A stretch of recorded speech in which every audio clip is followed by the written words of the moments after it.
ચાલો મિત્રો, આજે આપણે પાછી એક મજેદાર અને ચેલેન્જિંગ ગેમ લઈને આવ્યા છે અને એકદમ ટફ ગેમ છે કે થોડુંક એક જ ટ્રીક ઉપાડવાની છે અને આપણે પાછી મૂકીને ગેમને હિસાબ ઇક્વલ કરી દેવાનો છે. જેમ કે આપણે 8 + 2 = 0 છે, તો આપણે એક જ ટ્રીક ઉપાડીને પાછી મૂકી દેવાની છે કે જે અહીં જવાબ પરફેક્ટ આવવો જોઈએ.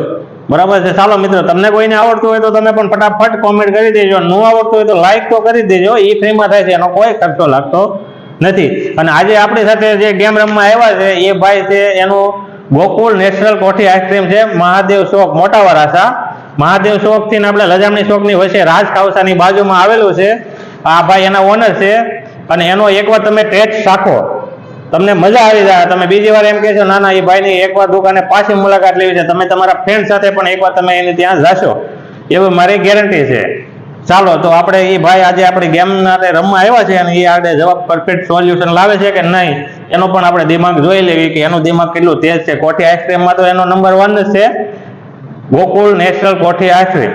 એકવાર યાદ રાખી લેજો ને ભૂલાઈ જાય તો નીચે તમને નામ લખેલું હોય છે, એમાં એનો નંબર પણ હશે, તમે કોન્ટેક્ટ કરી શકો છો.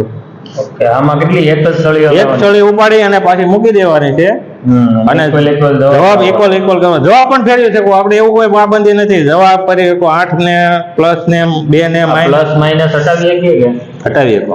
ઓકે, 8 + 2 મતલબ 8 + 2 બરાબર છે, કાયદેસર 10 આવવા જોઈએ. તો આપણે ત્યાં 0 જ મૂકેલો છે અને હળી આપણે એક જ ઉપાડીને પાછી મૂકી દેવાની છે. યા તો જવાબ પણ ફેરવી શકો છો. ઓકે, આ રીતના નહીં ચાલે? તો ચાલે તો ખરું, પણ 10 થઈ ગયા, પણ કાયદેસર તો અહીં વચ્ચે ઇક્વલ ની નિશાની હોવી જોઈએ, બરાબર ની. અત્યારે કેવું લાગે 8 + 210 વચ્ચે તો ઇક્વલ હટી ગયું એટલે 8 + 210 થઈ ગયું, બરાબર છે. એ બી નહીં ચાલે. થોડુંક અઘરું લાવ્યા છો પણ તમે અઘરું હોય એને તો આપણે ચેલેન્જ દેવી હોય એવા માણસને સામે ચેલેન્જ દેવી કોઈ ને. મિત્રો, તમારું પણ દિમાગ કેટલું તેજ ચાલે છે તમે પણ એકવાર કોમેન્ટમાં કરી દેજો. અને સુરતની અંદર રહેતા હોય તો એકવાર અવશ્ય તમે ગોકુળ કોઠી આશ્રમમાં મુલાકાત લેજો. લજામણી ચોક તો મોટા વરાછા, મહાદેવ ચોક. પ્લસ બી ની હટાવીએ કઈ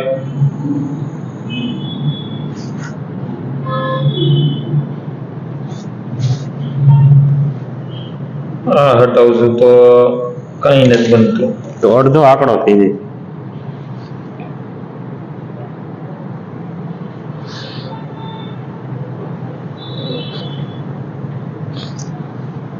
ભાઈ તમે થોડુંક અઘરું લાવ્યા છો. તમે પણ નકરું આઈસ્ક્રીમ ખાઈ ખાઈને દિમાગ તો ટાઢું કરી નાખ્યું છે. હવે એને સેજ ગરમ કરો એટલે આગળ થોડુંક ગરમ કરવું જ. થોડુંક મને વિચારવાનો ટાઈમ આપો, થોડો વિચારી લ્યો. ત્યાં સુધી આપણે ઓડિયન્સ કોમેન્ટ કરી દે. જોવી છે કે તમારે કરતા દિમાગ ઓડિયન્સ નું કેટલું તેજ છે. તમે જવાબ લાવો એની પહેલા ઓડિયન્સ કેટલાક કોમેન્ટ કરી દે છે.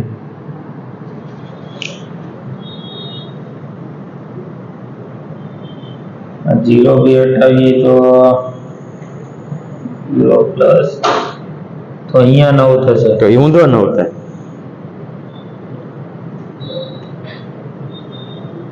8 + 2 8 6 ને 2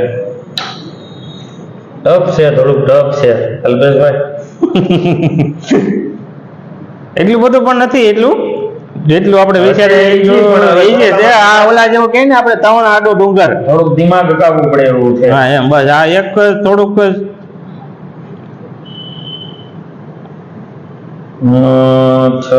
+ આ એક હટાવીએ તો હા દિમાગ હાલી ગયો મારો. હાલી ગયો? ચાલો હાલી ગયો. તો ઓડિયન્સ ને બતાવી ગયો કરીને એકવાર.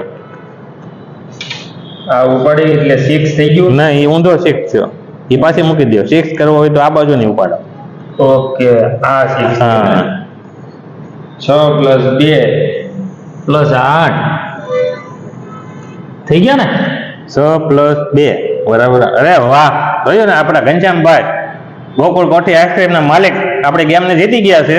અને તમને પણ મિત્રો આવી ગેમ જોવા માટે જો રસ હોય તો અમારા ચેનલને ઇન્સ્ટા FB માં જોતા હોય તો ફોલો કરી દેજો. યુટ્યુબમાં જોતા હોય તો સબસ્ક્રાઇબ કરી દેજો. મિત્ર સાથે શેર કરી દેજો. Thank you.